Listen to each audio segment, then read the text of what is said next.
The massive doors of the Galactic Council chamber opened with a deep rumble that echoed through the vast space.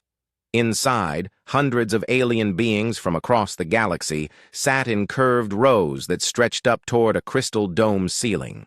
Their eyes, some large and round, others narrow slits, all turned to watch as three humans walked into the room. Ambassador Hyunwoo led the small group. His black uniform was simple compared to the colorful robes and shining armor worn by the alien. Delegates around him. Behind him walked Admiral Somin, a woman with short gray hair and sharp eyes that missed nothing. General Taeho brought up the rear, his hand resting casually near the weapon on his belt. The humans looked small in the enormous chamber. The aliens had built this place to make visitors feel tiny and powerless. It usually worked. Today, something felt different. At the front of the chamber, Council Prime Velthara stood on a raised platform. Her body was made of what looked like living crystal that caught the light and threw it back in rainbow colors. When she spoke, her voice rang like bells, but there was no warmth in the sound. "The Galactic Council calls this session to order," she announced. "We gather today to end the conflict that has troubled our peaceful galaxy for 3 long years." Murmurs rippled through the assembled delegates. Some sounded pleased, others seemed worried. Most just sounded tired. War was expensive, even when you were winning. Hyunwoo took his seat at the small table reserved for the human delegation. Around him, alien eyes watched every move he made. Some of these beings had been alive for centuries. They had seen young species rise and fall. They thought they knew how this would end. Velthara gestured with one crystalline arm toward a large screen that descended from the ceiling. Images flashed across it showing burned human colonies, destroyed ships, and refugee camps crowded with frightened people. "Humanity has fought bravely," she said, though her tone suggested she thought otherwise. "But courage alone cannot win wars. The time has come to accept reality." The screen changed to show numbers and charts. Human casualties, lost ships, abandoned worlds. The math was simple and brutal. Humanity was losing badly. "The Council offers these terms," Velthara continued.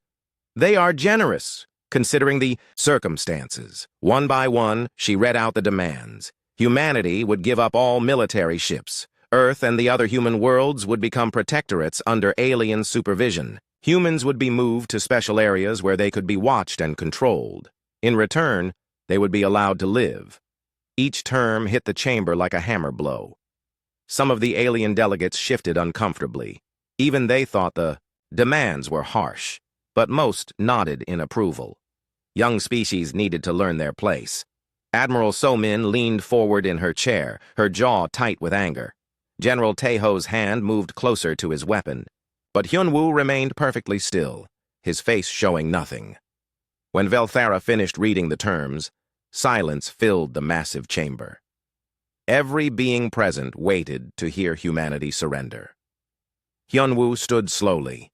His movements were calm and measured, like a man who had all the time in the world. He looked around the chamber, meeting the eyes of delegates from dozens of different species. "Prime Velthara," he said, his voice carrying clearly through the space. "On behalf of humanity, I thank the Council for this offer." Some of the aliens relaxed. This was going as expected. "However," Hyunwoo continued, "we must respectfully decline." The word decline seemed to hang in the air like a physical thing. For a moment, nobody moved, nobody breathed. Then the chamber exploded into chaos. Delegates jumped to their feet, shouting in a dozen different languages. Some pointed angry claws or tentacles at the human table. Others hissed or roared their displeasure. The noise was deafening. Velthara raised both arms, and slowly the chamber grew quiet again. Her crystalline features had darkened to an angry, purple color. "You decline?" she asked, as if she could not believe what she had heard. "That is correct," Hyunwoo replied. He might have been discussing the weather for all the emotion he showed. "Do you understand what you are saying?" demanded Coordinator Zithkar, a reptilian being with scales that glittered like metal. "We offer you life. We offer your species a future. And you refuse?" Dr. Minna, the human xenobiologist who had been sitting quietly beside the Admiral, leaned forward. She was a small woman with kind eyes, but when she spoke, her words cut like knives. "Coordinator Zithkar," she said politely, "my people have a saying, 'Give me liberty or give me death.' We choose death." The chamber erupted again, but this time the noise was different. There was fear mixed in with the anger. These aliens had conquered many species, but none had ever chosen extinction over surrender. "You are being foolish," Velthera said, her bell-like voice now harsh and grating. "Your people will die. Your children will die. Your worlds will burn. All for what? Pride?" Admiral Somin stood up beside her ambassador. "Not pride, Prime. Freedom." "Freedom." Zithkar laughed, a sound like metal scraping against stone. "You cannot eat freedom. You cannot breathe freedom in the vacuum of space. Freedom will not protect your young from plasma fire." General Tejo finally spoke, his voice quiet but carrying a weight that made several nearby delegates lean back in their seats. "You are right, Coordinator. Freedom cannot do any of those things. But it can do something else. It can make sure that no matter what happens to us, we die as humans, not as your pets." The human delegation began to gather their few belongings. Hyunwoo picked up a small tablet and tucked it into his jacket. So-min straightened her uniform. Tejo checked his weapon one last time. "This is madness," Velthara called after them. "Your species numbers in the billions. Would you condemn them all for the sake of your stubborn pride?" Hyunwoo paused at the chamber doors. When he turned back, there was something in his eyes that made even the most ancient delegates feel suddenly cold. "Prime Velthara, you assume that because we are young, we are foolish. You assume that because we are few, we are weak. You assume that because you have more ships, you have already won." He smiled, and it was not a pleasant expression. "Perhaps it is time you learned what assumptions can cost."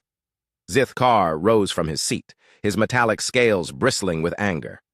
"Threats? You dare threaten the Council? Resume the bombardment of their outer colonies immediately. Show them the price of defiance."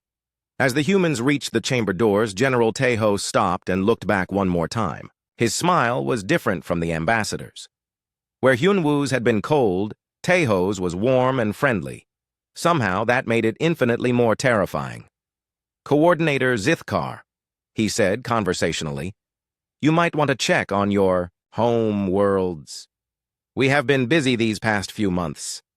The doors closed behind the humans with a soft whisper of sound, leaving behind a chamber full of confused and angry aliens who had no idea that their galaxy had just changed forever. In the silence that followed, Velthara looked around at her fellow delegates. Many of them were already reaching for communication devices, suddenly worried about their own worlds and fleets. "What did he mean?" asked a delegate from the Altarian Republic, her voice trembling slightly. Velthara did not answer. She was too busy trying to contact her own homeworld and finding that all communication channels had mysteriously gone dark. The alarm bells started ringing exactly 24 hours after the humans left the council chamber. At first, it was just one signal from a distant mining station, then another from a military depot. Within an hour, the communication channels were flooded with distress calls from across council space. Ji-hoon sat at his workstation aboard the council flagship, his fingers flying over the control panels as reports poured in. Sweat beaded on his forehead despite the cool air in the command center.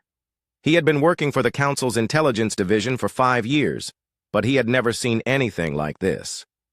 "Prime Velthara," he called out, his voice tight with stress. "We have 47 major installations reporting security breaches, military bases, research facilities, communication hubs. Someone has been inside our most secure locations." Velthara's crystalline form darkened to a deep red as she processed this information. Around the command center, other technicians worked, frantically at their stations, trying to understand what was happening to their supposedly unbreachable defenses. "How is this possible?" she demanded. "Our quantum encryption has never been broken. Our biological locks require DNA samples from authorized personnel. Our AI security systems are the most advanced in the galaxy." Before anyone could answer, the main screen flickered to life. A human face appeared, calm and professional. Admiral Yujin looked exactly like what she was, a career military officer who had seen too many battles to be impressed by anything the universe could throw at her. "Honored council members," she said, her voice carrying clearly through the command center. "We regret that you have discovered our defensive measures so quickly.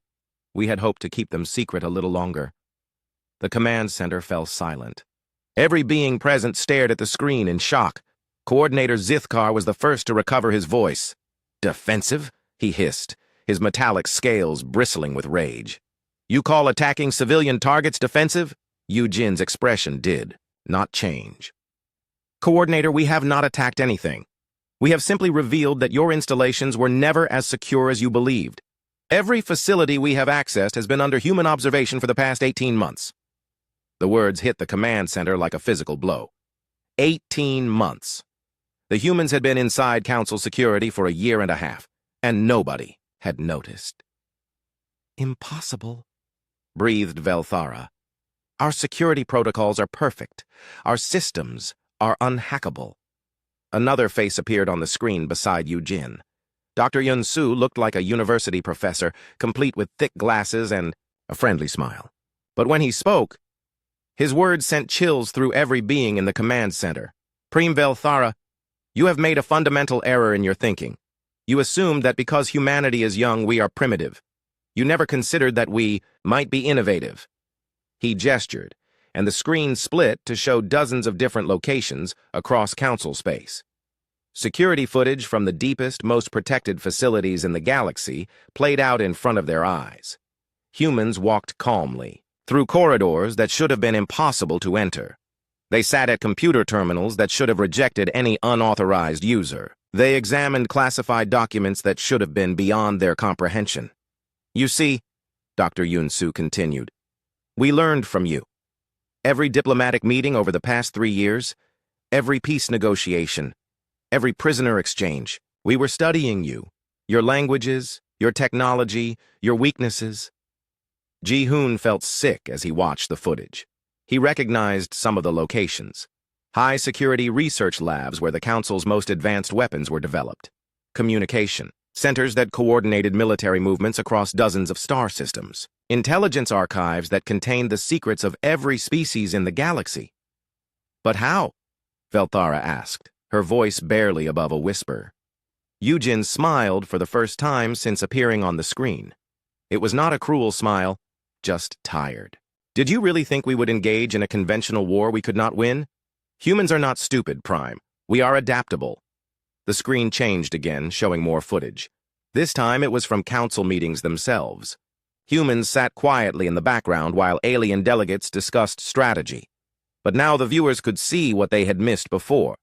Tiny devices being placed under tables, recording equipment hidden in clothing, data being copied from supposedly secure tablets. "Every time you invited us to talk peace," Dr. Yun-Su explained, "we learned something new about you. Your command codes, your fleet movements, your supply lines. We even learned about your secret projects, the ones you thought were too classified, for young species to understand." Coordinator Zithkar slammed his clawed fist onto his control panel, cracking the metal surface. "This is treachery! This violates every law of civilized warfare!" "Does it?" asked Yujin mildly. "We have not killed anyone. We have not destroyed anything. We have simply gathered information and positioned ourselves advantageously. Is this not what all militaries do?" The Admiral was right, and everyone in the command center knew it. The humans had played by the rules of war perfectly. They had just played much better than anyone expected. "What do you want?" Velthara asked, finally. Dr. Yun-Su adjusted his glasses. "We want what we have always wanted, Prime. To be left alone. To govern ourselves as we see fit. To explore the galaxy without asking permission from anyone. And if we refuse?"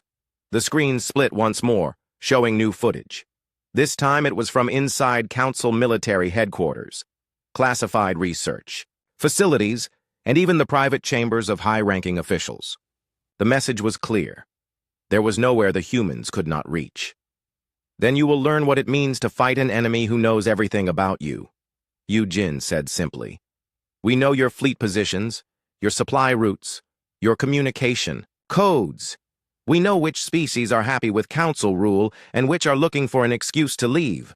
We even know which of your own commanders are growing tired of this war.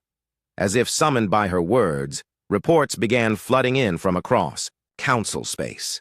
Military units were reporting equipment failures. Communication networks were experiencing mysterious glitches. Supply convoys were getting lost, despite following routes they had used for decades. Ji-hoon stared at his screen in horror as he realized the scope of what was happening. "Prime," he whispered. "They are not just inside our security systems. They are inside everything. Our navigation computers, our weapons targeting systems, our life support networks. If they wanted to, they could shut down our entire civilization." The implications were staggering. The Council controlled thousands of worlds and commanded fleets of millions of ships. But all of that technology, all of that power, depended on computer systems that the humans had apparently been manipulating for over a year. "This is why you rejected our terms," Velthera said, understanding finally dawning in her crystalline features. "You were never losing this war." "Oh, we were losing," admitted Dr. Yunsu. "In terms of ships destroyed and territory captured, you were winning decisively. But wars are not always won by the side with the most firepower. Sometimes they are won by the side that better understands the enemy." Yujin nodded. "For 3 years, you have been fighting the war you wanted to fight. Ship against ship, fleet against fleet. Meanwhile, we have been fighting the war we needed to fight. Mind against mind, idea against idea." The screen went dark, leaving the command center in stunned silence. Around the room, technicians continued to work frantically, trying to assess the damage and regain control of their compromised systems. But everyone knew it was too late. The humans had been inside their defenses for too long, learned too much, prepared too well. Velthera looked around at her officers and advisors. Many of them would not meet her eyes. They all understood what had just happened. The Galactic Council, the most powerful organization in known space, had been outmaneuvered by a species they had dismissed as primitive and young. "What are your orders, Prime?" asked Zithkar, his voice defeated. Velthara did not answer immediately. She was thinking about 18 months of human infiltration, of secrets stolen and defenses compromised. She was thinking about a species that had chosen death over surrender, and then revealed that they might not have to choose either. "Signal the fleet," she said finally. Prepare for whatever comes next." The Council's revenge came swift and terrible. 17 different fleets, representing every major species in the galaxy, converged on the Sol system like a storm of metal and fury. Never before had so much firepower been assembled in one place. The combined armada stretched across space for millions of kilometers, a wall of ships that blotted out the stars. Admiral Korath of the Sorak Dominion commanded the largest battle group. His flagship, the Cosmic Destroyer, was the size of a small moon and carried enough weapons to crack a planet in half. As his fleet approached Earth's orbit, he expected to find human ships desperately trying to form a defensive line. Instead, he found nothing. "Where are they?" he demanded, his reptilian features twisted in confusion. "Sensors show no military vessels in the system, no defensive platforms. No orbital fortresses. Nothing." Earth hung before them like a blue-green jewel, its cities clearly visible from space. Lights twinkled across the continents as if this were just another peaceful day. It made no sense. No species would leave their home world completely undefended. Captain Wu Jin watched the approaching fleets from his position aboard the Stealth, Shipsoul's Ghost. The vessel was hidden deep in the asteroid belt, invisible to the sensors of the massive alien armada. Around him, his crew worked in focused silence, their faces grim with concentration. "All 17 fleets are in position," reported Lieutenant Dayun from the sensor station. "They have taken the bait perfectly." Wu Jin nodded slowly. For over a year, humanity had been preparing for this moment. Every calculation, every simulation, every war game had led to this one battle. If they were wrong, if they had miscalculated even slightly, their species would be extinct within hours. "Signal the fleet," he ordered. "Operation Homecoming is a go." Across the solar system, hidden bases erupted into sudden activity. Mars, which the aliens had dismissed as a simple terraforming project, revealed its true nature as massive hangar doors opened across its surface. Hundreds of ships poured out, sleek and deadly vessels that had been built in secret over the past 3 years. The asteroid mining stations that dotted the belt suddenly sprouted weapon arrays that had been disguised as industrial equipment. What the Council had taken for simple ore processors were actually the most advanced military installations humanity had ever built. But the greatest surprise came from Earth itself. The planet's supposedly defenseless cities shed their camouflage, like a snake shedding its skin. Orbital platforms rose from hidden launch bays, their weapons already charging. Defense satellites that had been floating in orbit disguised as communication relays revealed massive plasma cannons capable of destroying capital ships. Admiral Koreth stared at his tactical display in disbelief. This is impossible. Our intelligence indicated minimal human industrial capacity. They could not have built all of this. His science officer, a nervous being with 4 arms and compound eyes, consulted his instruments frantically. Admiral, I am reading energy signatures unlike anything in our databases. These weapons are not based on any known technology. Before Koreth could respond, space itself seemed to explode behind his fleet. Ships appeared as if from nowhere, dropping out of what looked like empty space. At their head flew the massive battleship Gangnam, its hull scarred from previous battles, but its weapons gleaming with deadly purpose. Fleet Admiral Sung Ho stood on the bridge of his flagship, watching as 200 human vessels took position, behind the enemy armada. His fleet had been hiding in deep space for over a year, beyond the range of any sensors, waiting for this moment. All ships, he broadcast on an open channel. You know what we are fighting for today, not just for Earth, not just for our colonies, but for the right of every free being in this galaxy to choose their own destiny. The Council fleets found themselves caught in a trap they had never seen coming. Earth's defenses blocked their advance, while the human fleet cut off their retreat. Worse, their own ships were beginning to malfunction as the computer viruses the humans had planted months earlier finally activated. Velthara's image appeared on Admiral Koreth's main screen, her crystalline features flickering with interference, as her communication systems struggled against human jamming. "This is impossible," she transmitted. "Your industrial capacity could not support this level of construction. Our intelligence reports showed—" Fleet Admiral Sung Ho's face replaced hers on the screen, his expression calm but determined. "Prime Velthara, you are correct. Our visible industrial capacity could not have built this fleet. That is why we built it all in secret, using materials and techniques you never knew we possessed. The truth was both simple and devastating. For 3 years, while fighting a visible war with conventional weapons, humanity had been conducting a massive construction project in the darkness between stars. Mobile shipyards that existed nowhere on any map, asteroid mining operations that provided raw materials without appearing on any sensor scan. An entire shadow economy dedicated to building the fleet that now surrounded the Council armada. "You taught us well," Sung Ho continued. "We learned to hide in plain sight. We learned to make you see what we wanted you to see while keeping our true capabilities secret." The battle, when it finally began, was unlike anything the galaxy had ever witnessed. The Council forces, despite their overwhelming numbers, found themselves fighting an enemy that knew their every weakness.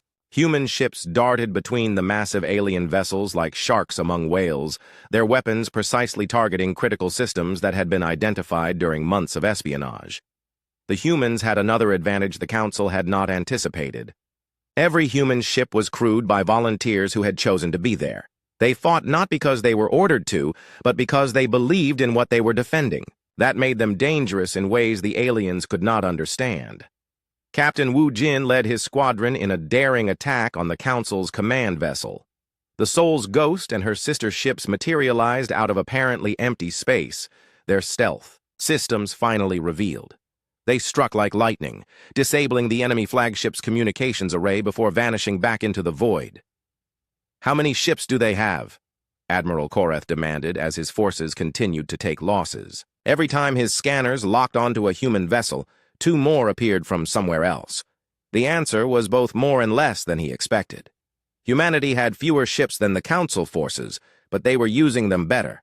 They struck where the enemy was weak and vanished before retaliation could arrive. They coordinated their attacks with a precision that spoke of months of practice and preparation.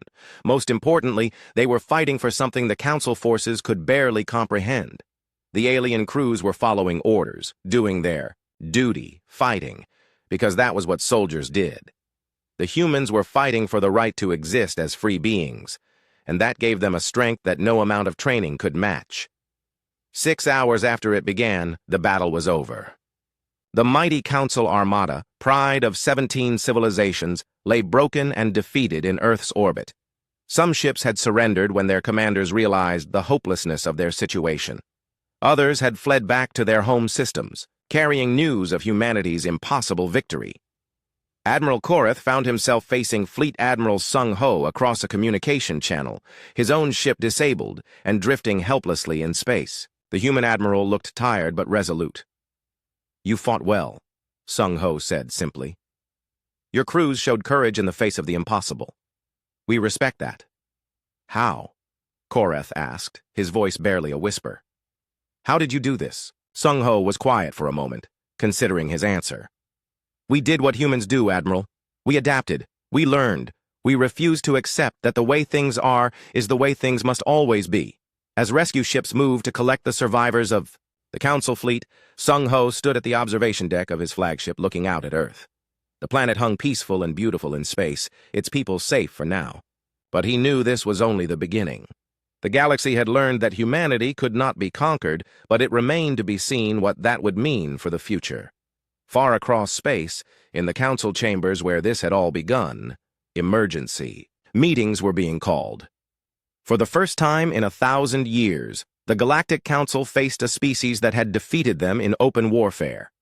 The implications would shake the foundations of their carefully ordered universe. The emergency sessions began within hours of the Council fleet's defeat at Sol. Across the galaxy, species that had not spoken to each other in decades suddenly found themselves in desperate communication. The impossible had happened. The Galactic Council, supreme authority for over 1,000 years, had been decisively beaten by a species they had dismissed as young and primitive. In the crystal chambers of the Altarian Republic, Chancellor Vexhai paced nervously before a holographic display showing the wreckage of the combined fleet. Her 4 arms gestured wildly as she spoke to her advisors. 17 fleets, she repeated for the 10th time. 17 of our best fleets destroyed or scattered by a handful of human ships. How do we explain this to our people? On the war-torn surface of the Saurak homeworld, General Korthek studied tactical reports with growing unease. His reptilian features were scarred from countless battles, but he had never seen anything like the human victory at Sol. "They fought like no species we have encountered," he told his assembled commanders. "Not with rage or desperation, but with precision and purpose. Every move calculated, every strike perfectly timed. It was as if they knew our tactics better than we did." But it was Research Director Haye Jin who provided the explanation that would shake the foundations of galactic civilization. Broadcasting from the human research station Docto Base, her transmission reached every council world simultaneously. What she revealed would change everything. "Honored delegates of the Galactic Council," she began, her voice calm and professional. Despite the magnitude of what she was about to reveal, we need to discuss the real reason your ancestors formed the Council over 1,000 years ago. Ancient records appeared on screens across the galaxy, files that had been sealed so long that most beings had forgotten they existed. The documents spoke of the Council's true founding purpose, a secret that had been buried beneath centuries of tradition and bureaucracy. The Council was not created to maintain peace between species, Ye-Jin continued. It was created to prevent the emergence of another race like the Architects. The name sent shivers through every being who heard it. The Architects were legend, myth, cautionary tales told to young aliens about the dangers of unchecked innovation. They had appeared in the galaxy millennia ago, a species unlike any other, and had vanished just as mysteriously. Coordinator Jae Sung of the Human Diplomatic Corps materialized beside Haye Jin's image, his presentation supported by holographic displays showing ancient ruins scattered across dozens of worlds. The artifacts were beautiful and terrible, structures that defied conventional understanding of physics and engineering. The Architects were described in your own records as adaptable, innovative, and willing to sacrifice everything for their principles, Jae Sung explained. They valued individual freedom over collective security. They questioned authority and refused to accept limitations placed on them by others. The parallels were unmistakable, and they terrified the alien leaders. Watching the broadcast, species that had spent 1,000 years congratulating themselves on maintaining galactic order suddenly realized they had been preparing for a threat that was already among them. "We are not the architects," Jae-sung clarified as if reading their thoughts. "But we understand them in ways you never could. Freedom is not something you can regulate or contain through committees and treaties. It is something that grows, something that spreads, something that cannot be stopped once it truly takes root." Ambassador Hyun-woo appeared on the transmission, the same man who had walked out of the council chambers 3 years earlier. He looked older now, marked by the weight of leading his species through an impossible war. But his eyes held the same determination that had carried humanity through its darkest hours. "Your own historical records indicate that the architects were never destroyed," he said simply. "They chose to leave. They found your galaxy too limiting, too constrained by rules and traditions that served only to maintain the power of those who made them." The revelation hit the council worlds like a physical blow. For 1,000 years, they had built their entire civilization around preventing the return of a threat that had simply walked away when they found the neighborhood too boring. "What do you want from us?" Velthara's voice cut through the transmission, her crystalline form flickering with barely contained emotion. She was broadcasting from the council flagship, now limping back toward friendly space with the remnants of the defeated armada. Chancellor Bora appeared on the screen, humanity's elected leader speaking for her entire species. She was a small woman with gray hair and gentle eyes, but her words carried the weight of absolute conviction. "Nothing, Prime Velthara. We want nothing from you except to be left alone to pursue our destiny among the stars. Trade with us or do not trade with us.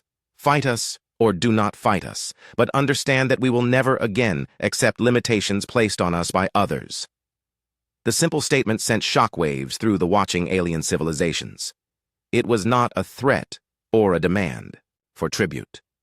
It was something far more dangerous, a declaration of complete independence from the galactic order that had ruled for centuries. "You cannot simply opt out of civilization," protested Chancellor Vexahai from her crystal chambers.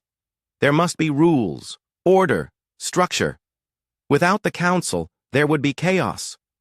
Bora smiled, and for a moment she looked like a grandmother, explaining something obvious to a confused child.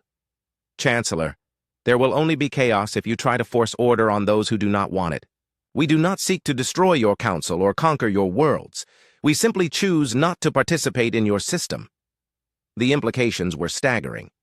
If humanity could successfully exist outside council authority, what would stop other species from following their example? Already, reports were coming in of unrest on worlds that had chafed under council rule for generations.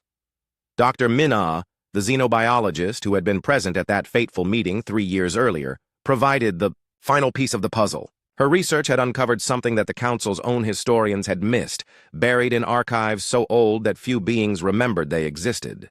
"The architects left records," she announced, "hidden in quantum storage matrices that your own people built but never understood. They knew that someday another species would arise that shared their values.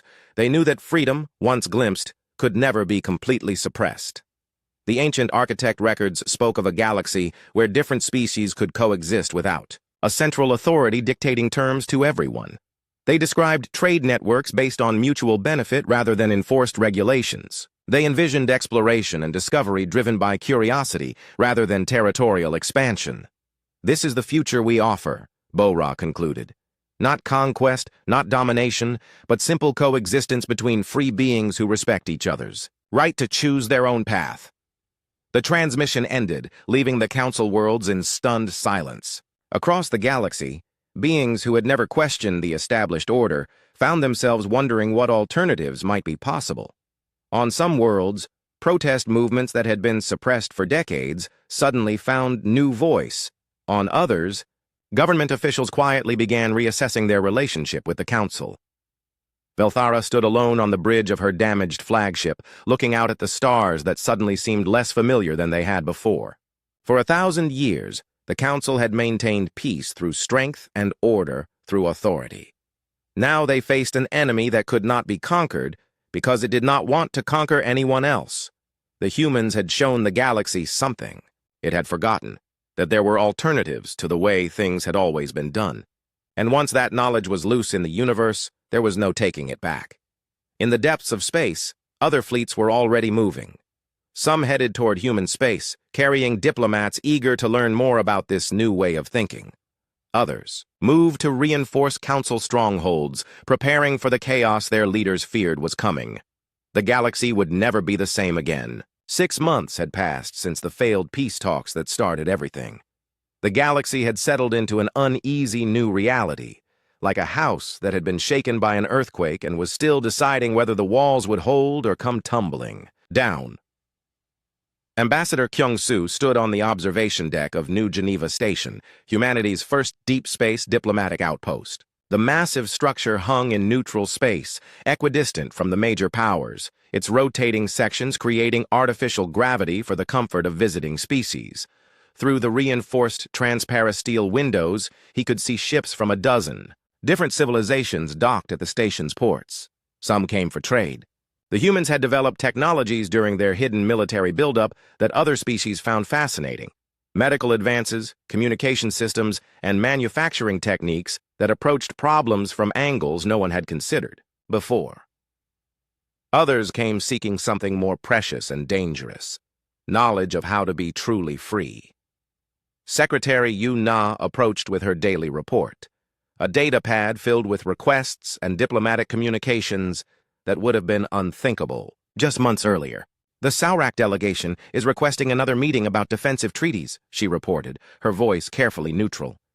They want to know if we would be willing to help protect their outer colonies from Council retaliation. Kyung-soo nodded, thoughtfully. The Sauraks had been among the first to break away from Council oversight, inspired by humanity's example. Their military commanders, veterans of countless campaigns, had recognized the tactical brilliance of the human victory and wanted to learn from it.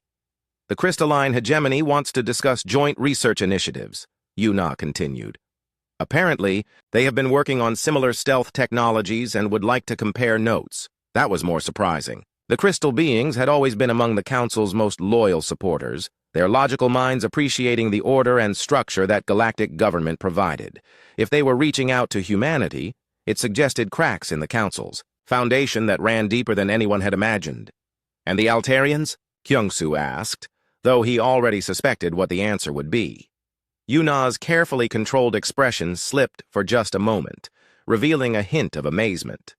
The Altarians want to know if we would be interested in helping them withdraw from the Council entirely.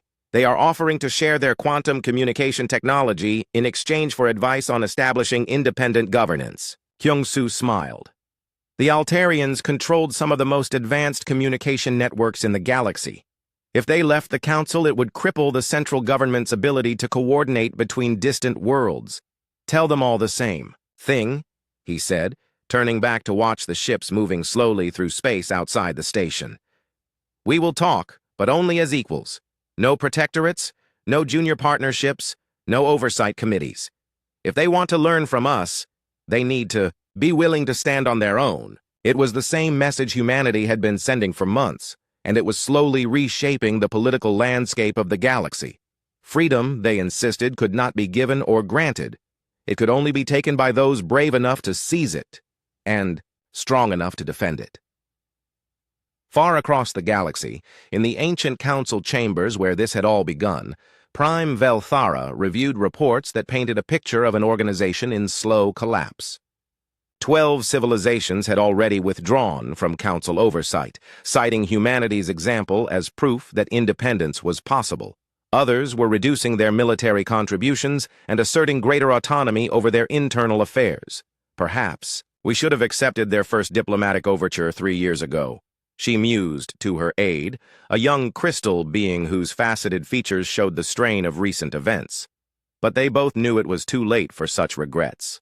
The council had made its choice when it decided that humanity needed to be contained rather than embraced. They had assumed that force could solve what diplomacy had failed to address. They had been wrong on both counts. The changes were not limited to politics and military affairs. Across the galaxy, beings who had never questioned the established order found themselves wondering what alternatives might be possible. Art and literature began to explore themes of individual freedom and personal choice. Scientists and engineers started asking why certain research topics had been declared off-limits by Council decree. On the industrial world of Kepler 442b, factory workers who had labored under Council quotas for generations began organizing themselves into independent cooperatives. On the agricultural planets of the Vega system, farmers started selling their crops directly to consumers rather than through Council distribution networks. Not all the changes were peaceful. On some worlds, entrenched governments fought desperately to maintain their power, leading to civil conflicts that the Council was increasingly unable to resolve. The central authority that had maintained galactic peace for 1,000 years was discovering that peace enforced from above was more fragile than anyone had imagined. Dr. Soon-Ja Park, humanity's leading expert on galactic history, worked late into the night at her research station on Luna. Her book, The Sol War, A Galactic History, was nearly complete, and she knew it would be one of the most important documents of the age. She documented not just the military conflict that had captured the galaxy's attention, but the deeper currents of change that had made that conflict inevitable. The Council had spent centuries suppressing innovation and independence in the name of stability, never realizing that they were creating the very conditions that would eventually lead to their downfall. Freedom is not something to be given, she wrote in her conclusion. It is something to be taken, held, and defended with one's life. The galaxy learned this truth through human example, and it would never be the same.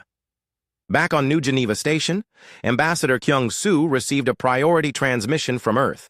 Chancellor Bo-Ra appeared on his private communication screen, her face showing the weight of leading humanity through these turbulent times. "How are the negotiations proceeding?" she asked.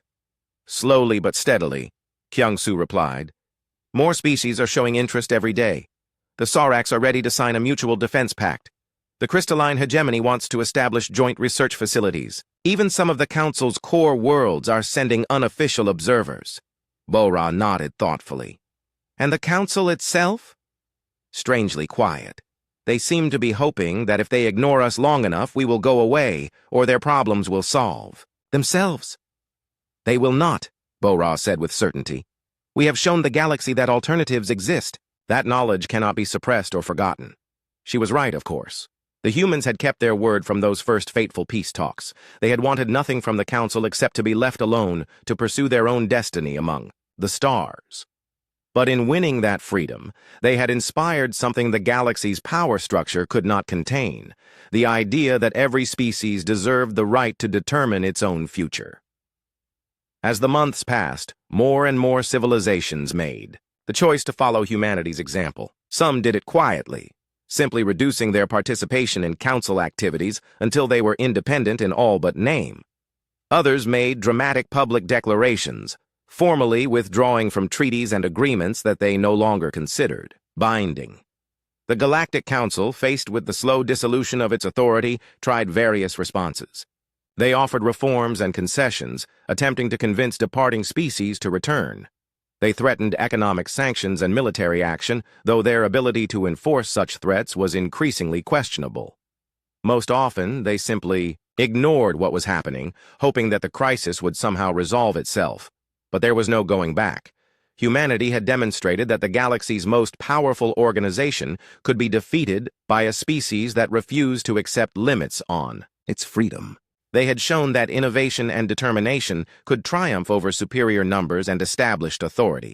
Most importantly, they had proven that the way things had always been done was not the way things had to be done. The galaxy was changing, world by world, species by species.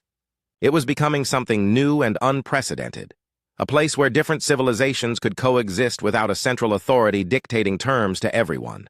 It was messy and uncertain and sometimes dangerous, but it was also alive with possibilities that had been suppressed for too long.